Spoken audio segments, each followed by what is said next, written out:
First of all, a great thanks to our friends at Claysol and Spark Magic Enterprises and the Mimic team for organizing the webinar. Today, I'm going to talk about my views on the future of banking and financial services. Obviously, these are my personal opinions and not of Mimic necessarily. And I have to say also that please don't consider these financial advice, as I'm not an expert in finance either. So let's start with the historical context and the period that we are in. We are in a very special period of history that none of us has ever experienced this in our lifetimes. Perhaps the first industrial revolution is the only example that can be compared to what we're experiencing today.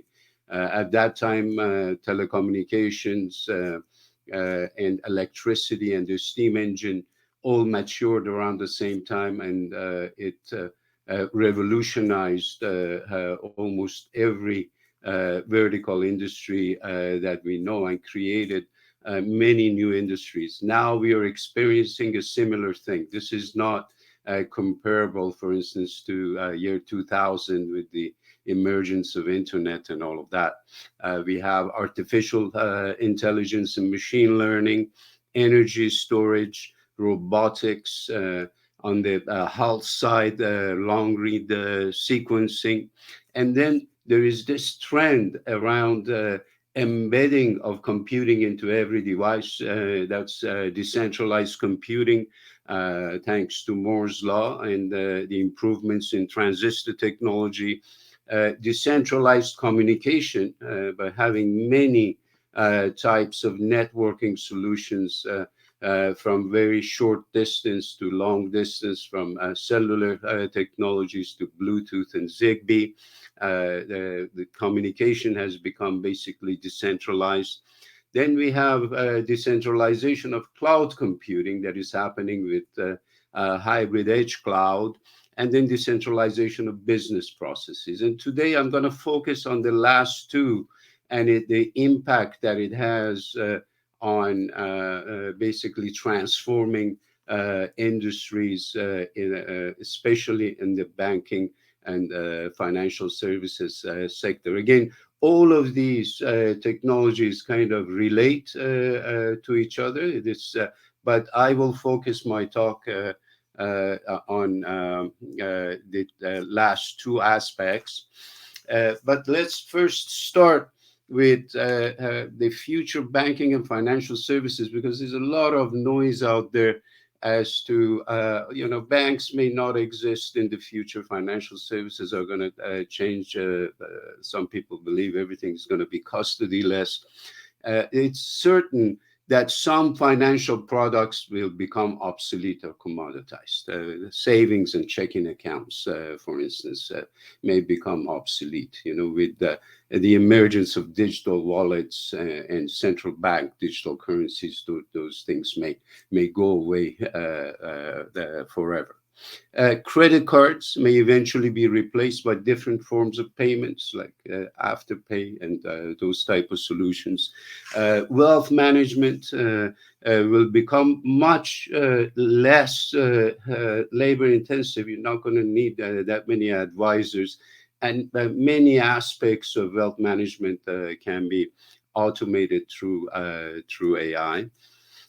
Payments, they've already are getting transformed. They're becoming more direct and peer-to-peer, although it's the experience that right now is peer-to-peer. Still, all these systems rely on payment rails and big banking systems, but eventually we may see true peer-to-peer and real-time payment rails. Mortgage and other collateral lending may also see the improvements, but it's going to lag in automation, because underwriting these loans and all sorts of processes that are required it will take a little longer time to get fast approvals for mortgage and all of that. But it definitely, the experience will be changed. And treasury services are probably, the commercial banking are probably a place that is going to see massive improvements for enterprises in being able to forecast cash, to invoice processing, and trade finance and supply chain finance will be also much more automated. The processes today are very archaic, so technology can help on these fronts. So certain things will disappear, right? But also we have to keep in mind that there are going to be new emerging financial products and asset classes. Some examples are, for instance, you're seeing this digital banking and the new banks. There'll be banking services for the unbanked, including peer-to-peer payments and lending. You see that emergence. Although most of the digital banking that you see today is just what I would call lipstick on a pig. It's the same old experience being done in a digital fashion through an app. But we will be seeing some truly disruptive solutions that are going to result in financial inclusion and enable people to participate in the financial world, people that are currently cut off. Then you have cryptocurrencies. These are decentralized, tradable digital currencies that are built on distributed ledgers, and they're going to be an asset class. Now you can argue with it what's, and I talk a little bit about this later in terms of their utility and their importance in the financial system. But it's undisputable that these cryptocurrencies will exist. So there's another asset class that people need to manage. Then you have NFTs, which are digital representations of either digital or physical assets. And this may be even, for instance, the deed to your home, the title to your car, stocks, equity can have NFT representations. And all of these things need to get managed. Then you have new private investments, ability for individuals that are currently cut out of private investments to get into investing into private companies, into startups. That's going to open up another set of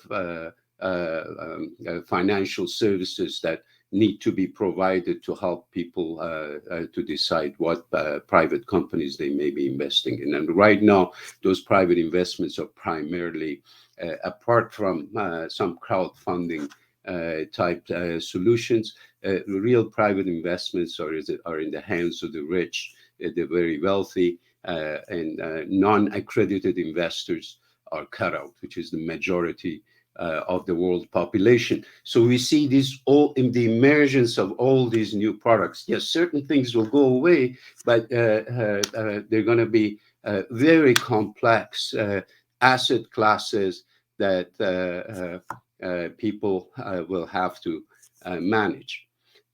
So will the banks and financial services continue to exist? So in my opinion, to say that with this expanded rich set of classes, people are going to be doing this on their own and without any custody, I think is a panacea. It may be a few decades away, but as we see it, as at least I see it today, I don't believe that this is going to be possible, and there's going to be banks and financial services that need to offer this with a combination of machines and humans providing these services. In other words, the bank products and services will change drastically, but they will likely remain essential. Another really important question is on the question of data, and whether data, which is really the fuel. When I said we are experiencing industrial revolution, to the point of the first and second industrial revolutions, the data is the engine of it. If at that time was coal and oil, the data is the engine of this new hyper-connected world. It will drive everything. It has monetary value. The issue is, and today there is really no a direct way of managing and monetizing this by the owners of the data. But in the future, obviously, this valuable commodity needs to be managed like any asset class. The question is whether this is going to be self-custodied or there may be third-party custodians. And that's a very important question. And that's where Web3 comes in. When people talk about Web3, it's about the web, but with data monetization for the owners of data. In my opinion, self custody is less likely because you need at least applications and platforms. You're seeing it now with cryptocurrencies, all the exchanges and networks and solutions. And at the minimum, somebody has to manage these platforms and provide and maintain them. The other issue is that when you combine various people's or various enterprises' data together, you get additional value. So if I do self custody, then I'm doing myself a disservice because really I can't combine my data with others. Who's going to do that on my behalf? So combining this data and then deriving extra value needs to be done most probably by a custodian. The other important issue that software is never 100% reliable, and most people will require help in with this platform, with these services. So a custodian may be needed, and of course, you need insurance against attacks and disasters. Just like, for instance, you have some level of insurance on your bank deposits and all of that, there has to be some sort of mechanisms to give some uh, uh, comfort to people that their assets are safe. So that was kind of talking about the what, and let's now focus a little bit on the how of these things and where the technology comes in, and what are some of the most important aspects and disruptive aspects of technology that we see today. And let's start, as I said, I'm going to talk about the cloud decentralization and business process decentralization. So on the cloud side, when you look at decentralization of computing, we started with mainframes, which was basically centralized. We went to PCs. We became decentralized. It's kind of a pendulum of computing. Then we went to client server and eventually cloud, which was again a centralized approach. And now we are in the age of edge computing and edge cloud. Uh, so the pendulum has shifted to decentralization again.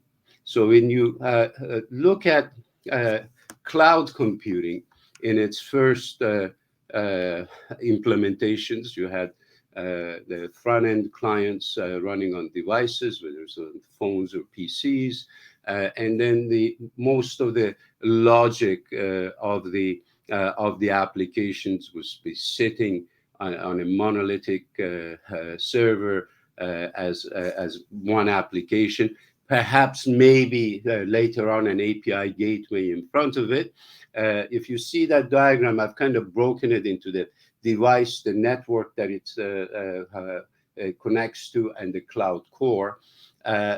All the intelligence, most of the intelligence is sitting in the monolithic servers that run on servers. And about 10 years ago, we started this journey to microservices, which was absolutely essential to make these applications much more maintainable, lower energy usage, lower memory usage, by breaking up these monolithic applications into microservices and calling them through APIs from the applications on the front end. So that was kind of the cloud computing 1.0.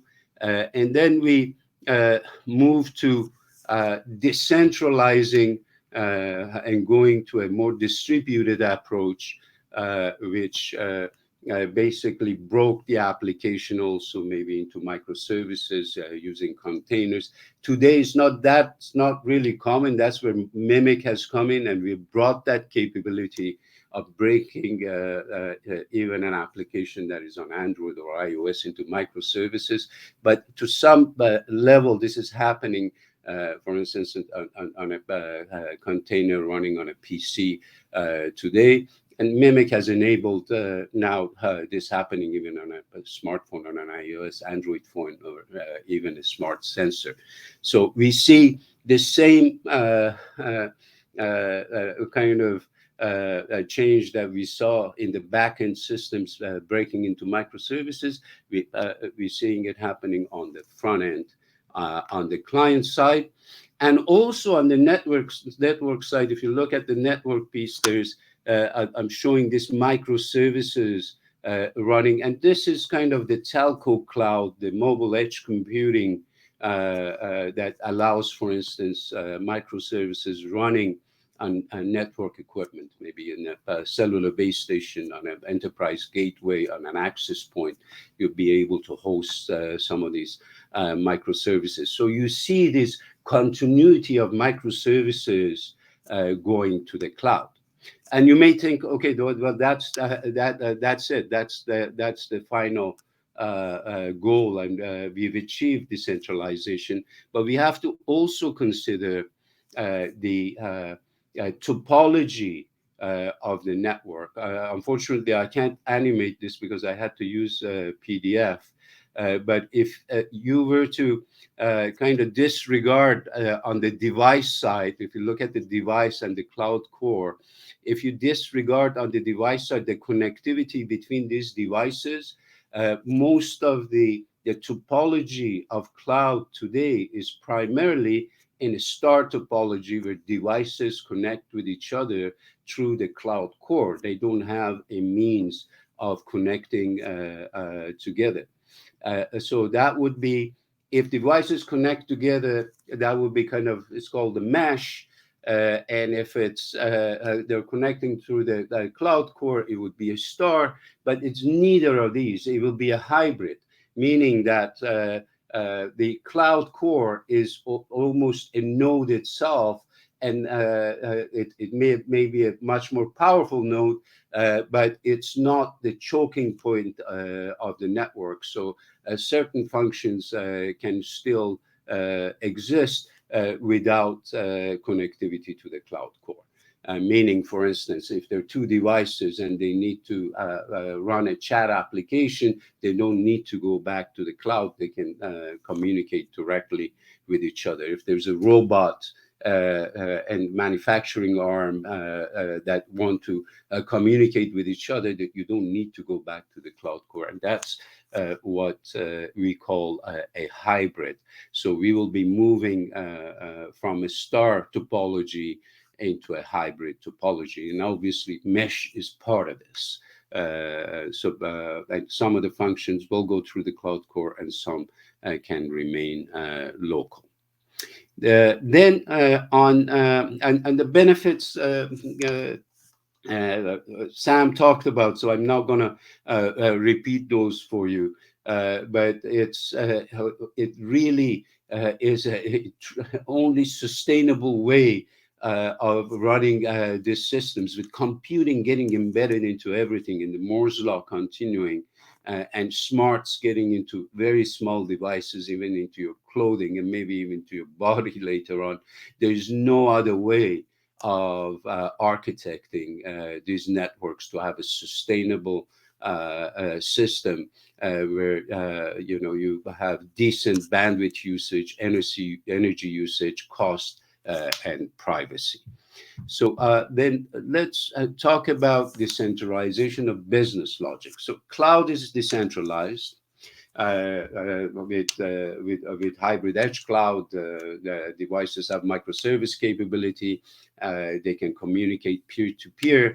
Now, for control over the data to become real for the owners of the data, you need that business logic. If Siavash wants to share the data and get something in return, you need that business logic on top of this network and cloud infrastructure.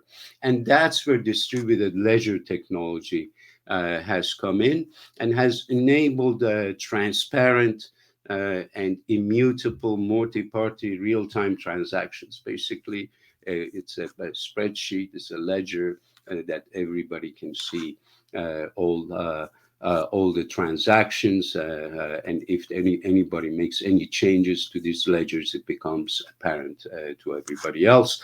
And there are basically two major classes of these DLT-based technologies. One is permissionless. It's a public one that everybody can participate. It's transparent, it's anonymous, and it's immutable. And the example applications for this were obviously Bitcoin to start with as a cryptocurrency, and then followed by Ethereum in smart contracts and dApps. And there are now tons of these types of applications being developed with permissionless networks. The big problem of these networks that they're slow, they're expensive, and they're energy hogs. They use a lot of power and energy because they have to do this complex processing of decryption and solving a hash problem. The other class of these networks are permission networks, which are private with limited participants. They're transparent and immutable, just like the permissionless network. But the anonymity is an option, but it's not very common. The example, some of the fast examples of these are, for instance, interbank transactions between multiple banks. For instance, everybody wants to see everybody else's, or on the enterprise level, vendors, suppliers seeing each other's transactions. This is much faster and more efficient because the number of participants is limited. It's much easier to manage the ledger. And then you have, of course, a combination of these in a hybrid form, which public and private are combined, and some data may be public and other may remain private. These are early years of these systems. There are many protocols, networks, and exchanges, and unfortunately is rife with greed and scams today. But no question that these technologies can be highly useful in enabling very disruptive solutions in the future, and help on financial inclusion and provide new types of financial services and products. Let's talk about the impacts of these, and I will talk about these in the context of Web3 and DeFi, and kind of look at how they may change the landscape of internet as we know it. So going back to mobile internet, if you want to call it Web 2, many people call mobile internet Web 2, it was dominated with the ad-driven business model because people wanted free access to applications. It was the fastest way to get internet type services such as social media services, maps, search, and all of that into the hands of the people. In the retrospect, it would have been probably much more sustainable to have a subscription model. But the way these things worked was that basically third parties would provide these applications. They would get access to your data. They would push ads to you, and they would that's the way they would monetize these applications. And it was multi-trillion-dollar kind of economy that came around internet. And the drawbacks of this ad-driven model was, first of all, a poor user experience. You get this mostly irrelevant ads in whatever services that you're using. It became a source of viral spread of disinformation because you could now pay to grab eyeballs, and bad actors started using these platforms. It's a fairly cheap way of spreading disinformation and lies. It became a source of cyberbullying, depression, and suicides, and also political manipulation, cyber wars, and even genocide, like in Myanmar. The good examples of these are the ability of a terrorist organization like ISIS to be able to recruit 30,000 kids from Western countries to go and fight in Syria. That would have never been possible without this model of feed to people what they like. So if you're an extremist, you become more extreme. And the socioeconomic and sociopolitical impacts of this are so far-reaching, and it has had such a negative impact that some people are arguing that internet has done more damage than good. I'm not a believer in that. I think we will prevail with internet, but this is an issue that definitely needs to be addressed to make sure that we disincentivize the spread of misinformation and cut the bad actors in being able to grab eyeballs. The unfortunate thing is that as human beings, controversial things, extreme ideas, conspiracy theories grab more eyeballs. And that's what is feeding. The internet has become a fuel for this, and this needs to stop. The other side of this business model is the two-sided business model, where a supplier and a user of services are connected through these systems. And this has also some scary implications for businesses. It can lead to monopolies. The example of that was with Uber and Lyft. It was bankrupting taxi industries all over the world, an industry that was 92% efficient. The user experience really was awful, and it could have been improved with technology. But the result of it is that now in the world, you're going to have fewer companies, and the cost of these services probably will go up. And more importantly, certain things that like labor regulations and all of that in the process was thrown out in the name of innovation, right? And that's something that we have to be super careful about. And most often, the other problem with these two-sided business models is that there's the current models have no the participants, the people that buy and the people that sell, have no ownership in the network. So there's no loyalty built into it. So it's not sustainable without massive subsidies and big private money trying to keeping this, just like every monopoly will exist in the future. So the kind of response to this and the good things that are happening is that on Web3, you can open up the path for data monetization for the owners of data, so that internet users can be rewarded financially for sharing their data. There is $1 trillion industry today around this ad-driven business model of internet. It's even larger than that, where data brokers are making a ton of money from people's data. And the interesting thing is, these ads have proven to be highly ineffective. And you can see that with your own experience on YouTube, on social media. Most of the ads that you're getting is very much irrelevant, is very annoying. And I personally have never completed a transaction with all the tens of thousands of ads that I've got. Has never led into me buying. In fact, I've some of the brands.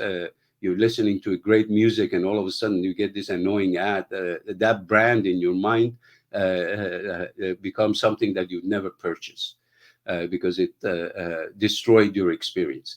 And it has been proven now academically through years of research that these ads are ineffective. Not only there's $1 trillion industry, but the result of it for the brands, it's at times negative. If you move to an era where the human beings, and this because a lot of these are inferred data based on your activities, they infer what your age is, what your likes and dislikes are. They're getting better in estimating those things, but it's still inferred and it's not completely accurate.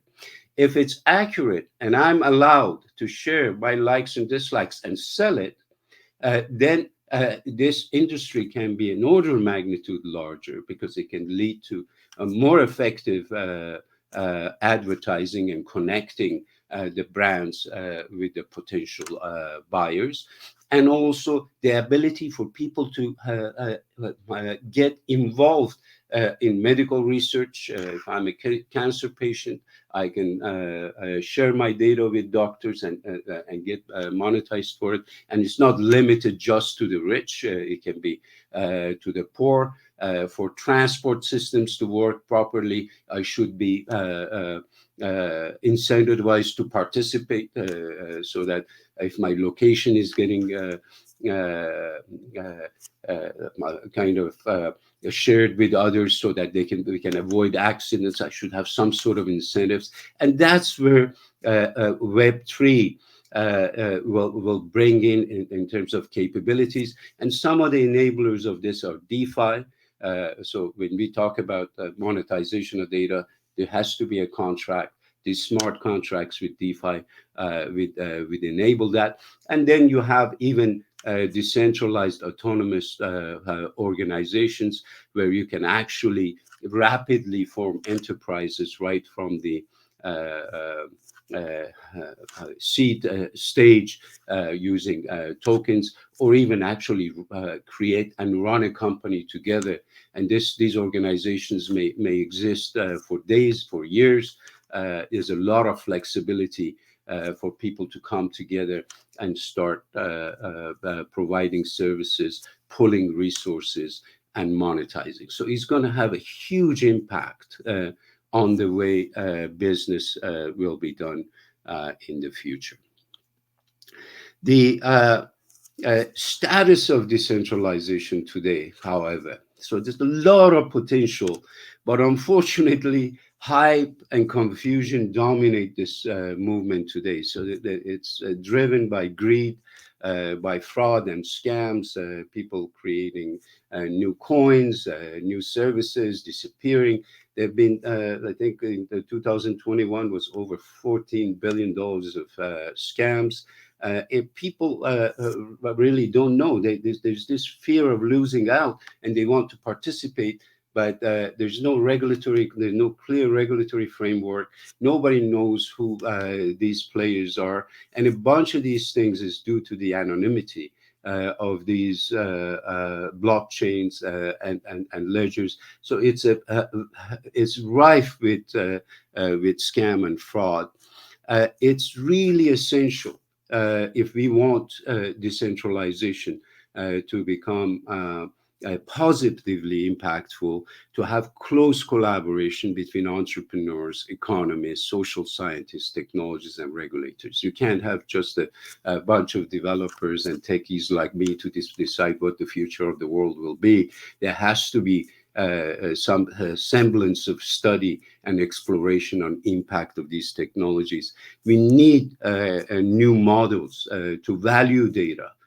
What is my data worth? It will be that price needs to be set in the marketplace, but also there has to be a mechanism for me to be able to offer that and auction it or whatever way that so that the market can set these prices on data. We need studies on the economy of data and also ability to be able to custody digital assets and representations of physical assets now with NFT and other technologies. The most important thing is a lot of the focus today, especially by some of the millennials and Gen Z, is these custody-less services. That shouldn't be the focus to have custody-less. Decentralization is about removing unnecessary middlemen, not necessarily all middlemen. There's certain middlemen that have may have a place. For instance, it may be a platform provider that you need. It may be a consortium that needs to be there to make sure that things are working properly.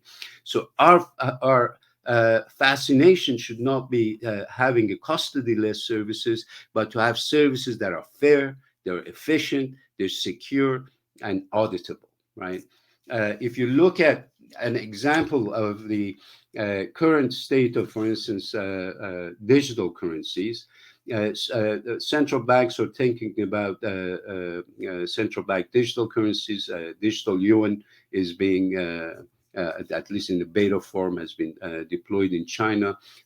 India is considering that. US has recently announced that they're considering digital currencies. There's no question that these are definitely essential. But the drawback of this is the privacy aspects. We got to make sure that governments do not see real time every financial activity that is there. They should be able to audit our past transactions like they do today in regular banking, but it would be against democratic rules to give that much power to governments to be able to see and be able to stop and garnish all your assets at the push of a button on a digital system. So we have to be very careful and do regulatory and sustainability studies of how to do this. One practical way of doing this is to have governments issue these currencies, and then some institutions to become to custody these and distribute it so that it's kind of cut off from a direct view to the government. But again, this thing requires much more careful study to make sure that we balance our democratic rights and the efficiency of these systems. Then you have the cryptocurrencies. The main advantage of these cryptocurrencies is that they're public currency and not tied to any states. And that's where the disadvantage is, because you don't, the participants are anonymous. You don't know whether most of the currency may be controlled by bad actors, whether these are drug dealers, rogue states. Nobody knows, because you can see the transactions, but you don't see who's behind them. It does, these cryptocurrencies do address some needs, especially in countries with unstable currencies. They're addressing a need. That's why the value is growing. You don't need too many of them, by the way. If you have public currency, Bitcoin, it's good enough to address this. but these are also highly volatile and uncertain future. But I personally think, like for instance, things such as Bitcoin will continue to because they address a need in the market. They continue to um, uh, uh, um, raise in price and in value, and also the governments have become savvy in being able to track ownership of some of these things, and recently they've made some progress in being able to prosecute bad actors with these cryptocurrencies. So, if we want sustainable a digital economy for the future, and it's sustainable decentralization, there are certain important things for all of us to watch for. And that is, I've tried to put some of these as a list for myself that we are applying at Mimic and in all the efforts that I'm doing today on the fintech side to kind of abide by these principles.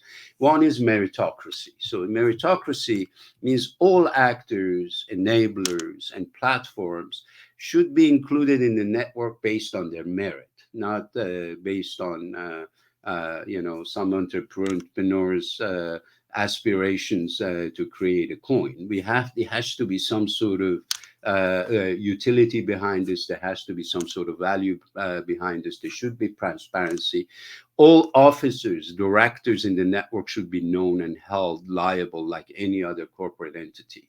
It will be a scary world where you don't know what the networks that you're participating in is run by whom.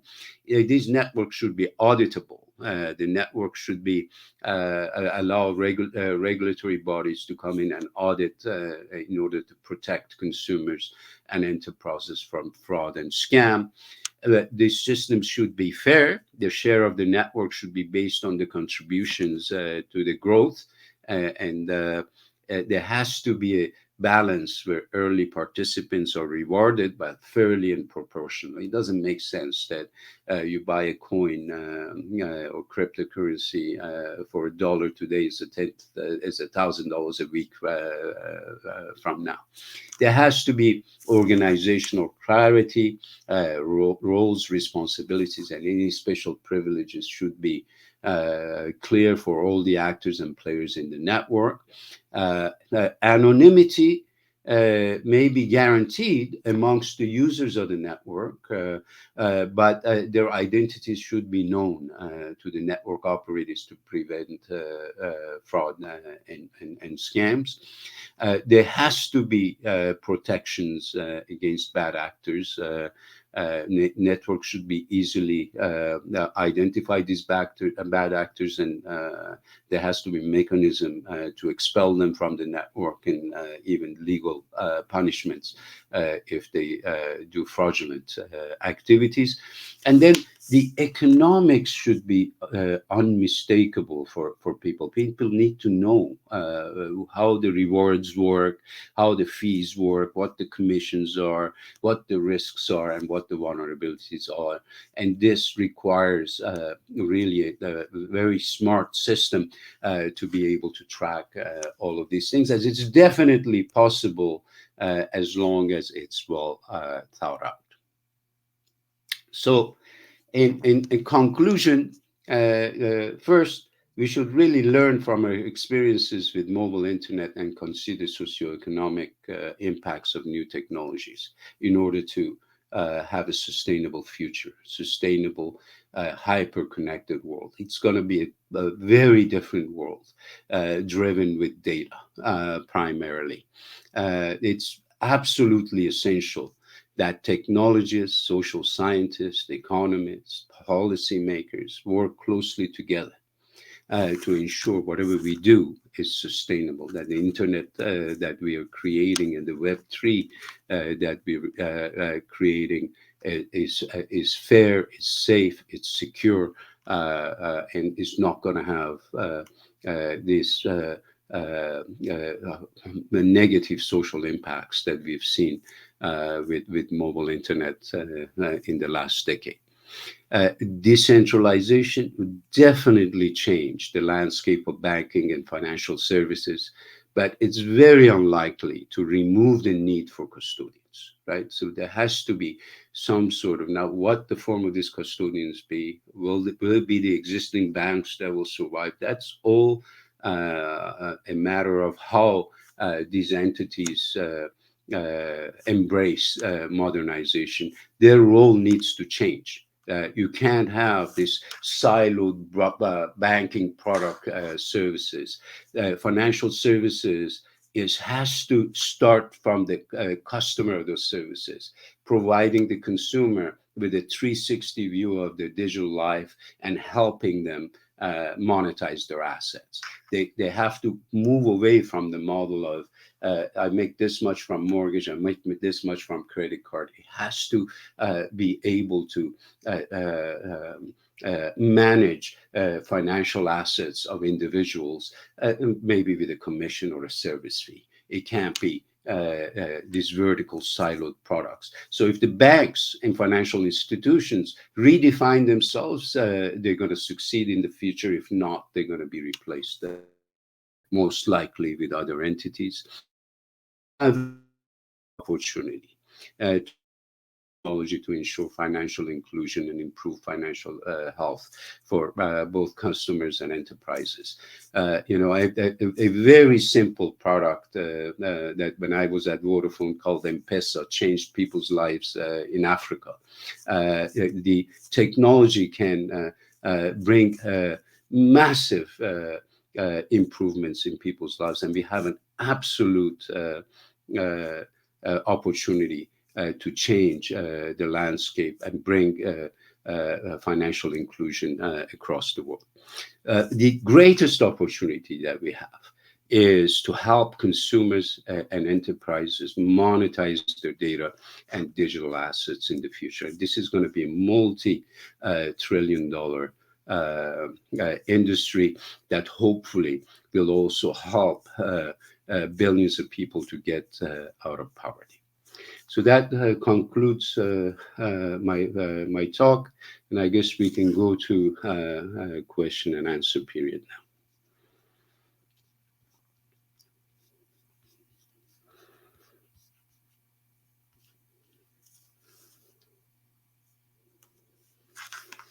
So there is a question on from Arnek Pesaram that can you expand on the interoperability capabilities of hybrid edge cloud? So the way, at least that the implementation of hybrid edge cloud by Mimic, the principle that we applied was that everything's going to happen at the application level, that we're going to be independent of the operating system and the networks. And all the way this interoperability works is that you have this edge engine or the edge SDK for the case of very small devices like smart sensors. And they will have an instance that will be able to act as a cloud server. There's going to be an API gateway. And so the applications that embed this into their code now can discover each other and communicate with each other. They can form clusters, and the clusters are based on what network they may be in, what account they may be under, or what geography or location they're in. They can cluster and they can communicate peer-to-peer. And that way you provide that interoperability at the application level. Because if you need to embed capabilities at the operating system level or even the container and hypervisor level, then it'll become highly expensive to manage and difficult to maintain. So the best thing is to have this capability at the application level, and that's where the interoperability for the hybrid edge cloud comes in. I hope that answers the question.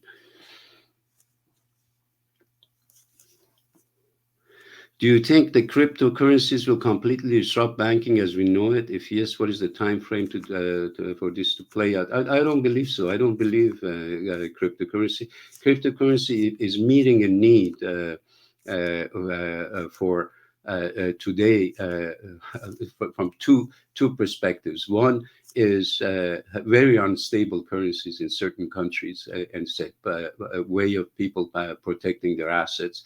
The other thing is for the drug dealers and the underground economy, people that want to hide money, and that's going to be driving. So it's not going to be the entire financial system depending on these cryptocurrencies.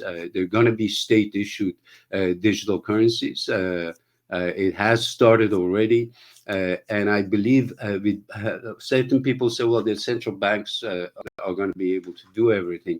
And because that would be detrimental to our democratic rights, I think custodians will be needed. Now, again, banking and financial services as we know it today, they may change, the players may change, but those services need to remain. That's my personal opinion.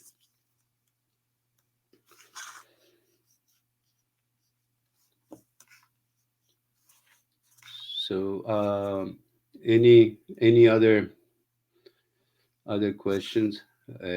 Hi, Sunil.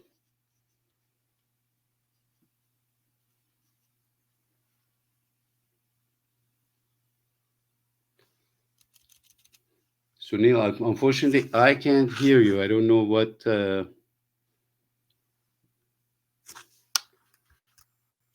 whether I'm supposed to.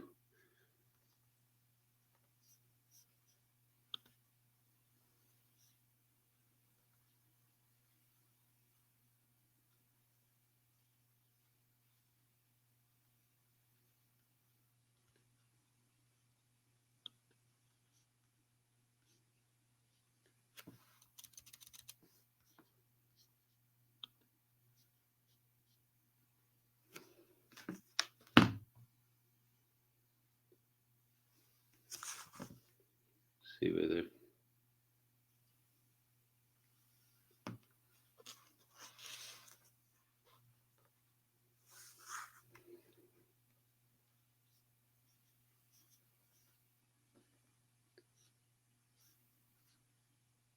So.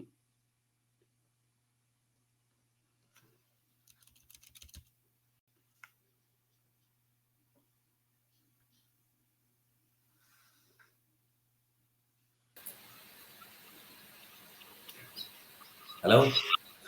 Siavash, can you hear me? Yes, yes, I can hear you now.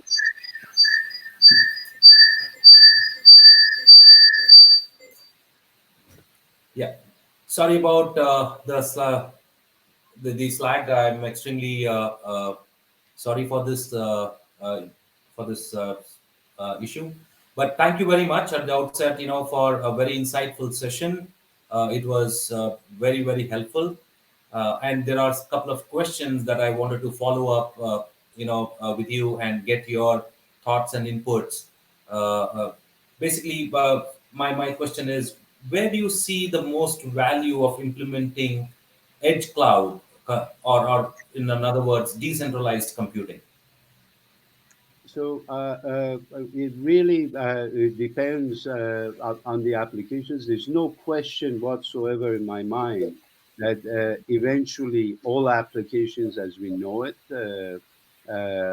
need to be built in a decentralized fashion, and a hybrid edge cloud should become the dominant form or the architecture for the future of internet to make sure that it's efficient from energy perspective, it's more private, all the benefits that we talked about. But initially, more hyper local type applications where it requires a lot of processing on the local data. So if you need to derive, for instance, intelligence from data for context-driven type applications, most of that needs to be done on the front end, close to where the data is generated or consumed. And those applications are going to be the primary drivers in the beginning. So if you need localized AI for the application. If you need image processing locally on the nodes, if you need, for instance, to be able to authenticate and verify, if you need to do app to app communication. For instance, it's insane if two apps are residing on the same phone to go back to the cloud for them to be able to communicate a piece of data. Those type of applications obviously are the low hanging fruit for hybrid edge cloud. But eventually, all applications need to be built out. Thank you very much. So you touched upon a lot of aspects, how the banking and financial services are getting revolutionized. So in that context, what according to you are the main pain points you see financial institutions facing today? So it's really the customers of these financial institutions that and the problems that they're facing today. It's becoming more and more complex with all these new forms of digital assets, and also with the upcoming type of services. For instance, with NFT, you basically can turn any physical asset, a piece of art, into a digital representation and be able to trade and do transactions on it. You'll be able to, for instance, the deed into a home, to turn it into an NFT and have, I don't know, 10,000 people share the same asset. These asset classes will increase.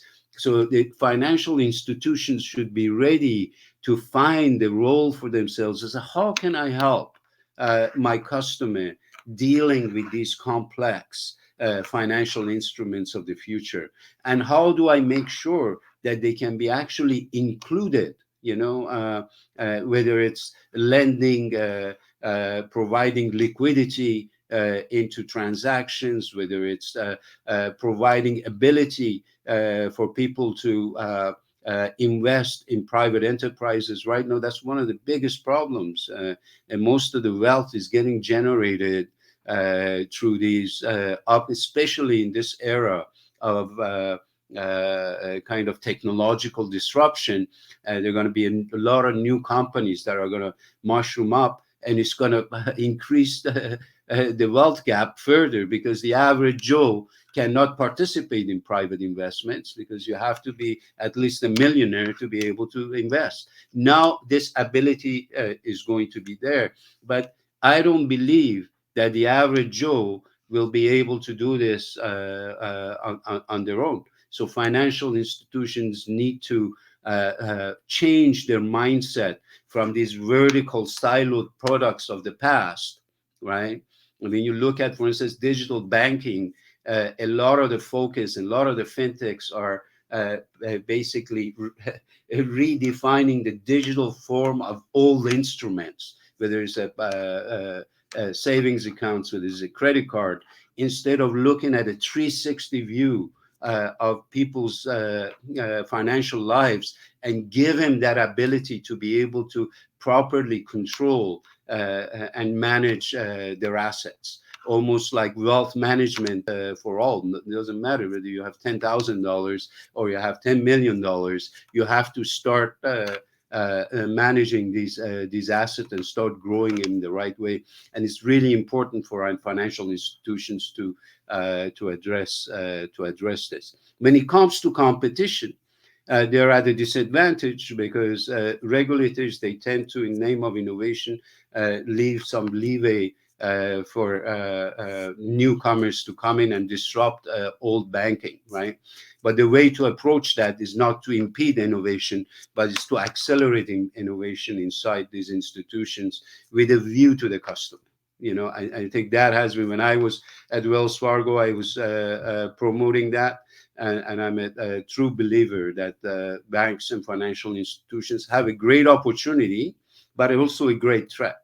If they adjust and they focus their services on a customer-driven approach with providing financial management services for all, then they will succeed. If not, they're going to become irrelevant in the future. Thank you. At Thanks a least lot. that's my personal opinion. Thank you. Thanks a lot. I mean, that was very helpful. There are definitely several questions, but however, we have just slightly, gone overboard in terms of the time. So, in keeping, I mean, in the interest of time, I have one last question. So, what basically came up very interesting and important and critical is data. So, what do you mean by the value of data increases when combined with other data? How are the banks and the fintechs and financial services going to manage this tsunami of data that is there? So for instance, I share my data with you, which is my activities, my likes and dislikes. There's some inherent value in this. For instance, if I'm a cancer patient, my experiences, my everyday experiences, my vital body signals, my reaction to drugs, and all of that is of value to a pharmaceutical company or to a university. It has certain inherent value in this. My buying habits, I have certain values for brands, right? So this data has value.